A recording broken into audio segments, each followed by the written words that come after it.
Every single English translation I have seen, and I did check all of them on Bible Hub, obscures a crucial aspect of Leviticus 1:1.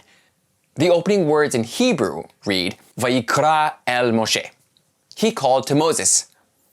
If you check all the English translations that I checked on Bible Hub, this clause is universally translated as the Lord called to Moses, where the Lord refers to the divine name. Of course, some translations will say Yahweh or Jehovah, depending on their conventions for translating God's name, but these are no better.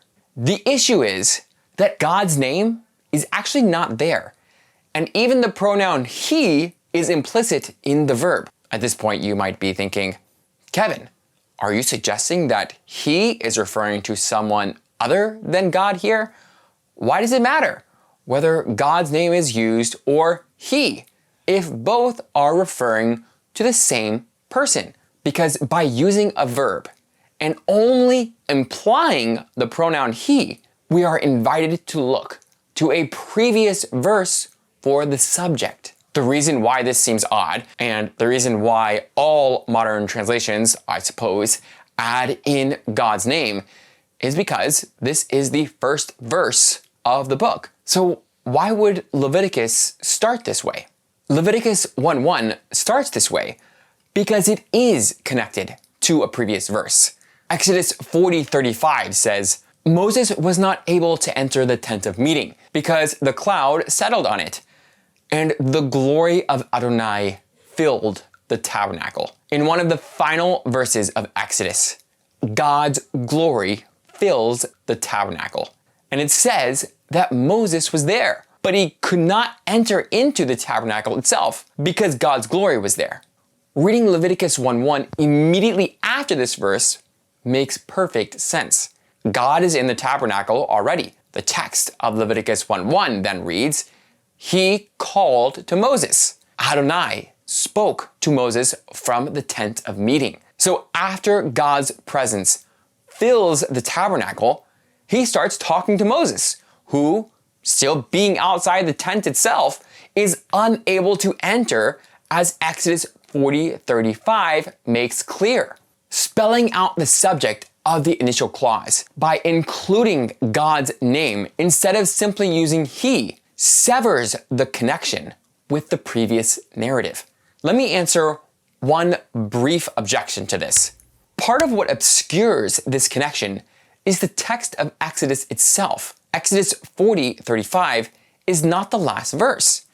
There are, in fact, 3 more verses that talk about what would happen when the cloud would travel around and what Israel would do when that happened. Why are these verses there? In Jacob Milgram's magisterial commentary on Leviticus, and it is indeed magisterial if you talk to any scholar of Leviticus, he says that Exodus 40:36-38 connects to Numbers 9:15-23, where the cloud actually starts to move. All of the intervening material is then included in this giant parentheses, as he calls it. Now, Milgram suggests that Exodus 40:36-38 must be the addition of another editor or scribe, because it does not flow with the narrative and grammatical connection between Exodus 40:35 and Leviticus 1:1. I don't think the evidence demands this. The switch to a habitual does indeed serve to point forward to the time when the cloud would actually move, as we find in Numbers 9:15-23.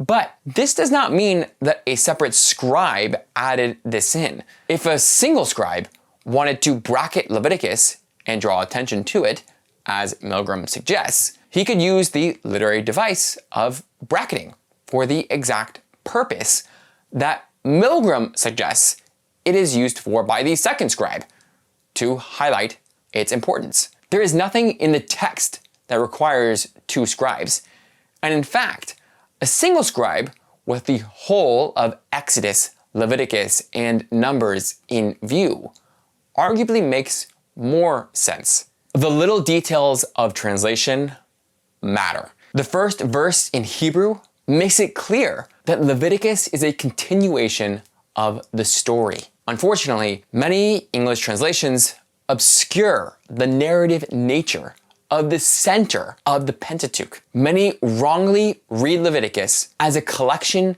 of unrelated laws rather than as part of a story about what happened when God dwelt with man for the first time since the Garden of Eden.